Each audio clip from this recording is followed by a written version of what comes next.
Hi friend, இன்னைக்கு சம்பாவுல் உப்புமா. வாங்க friend, like பண்ணுங்கள், சப்ஸ்கிரைப் பண்ணுங்கள்.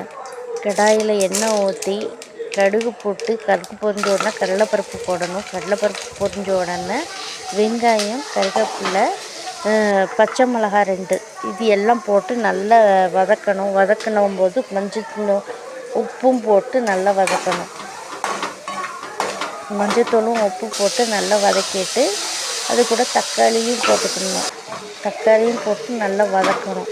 வதக்கிட்டு நல்லா வதக்கின உடனே அவுள், சம்பா அவுள் ரொம்ப ஹெல்த்தும் கூட.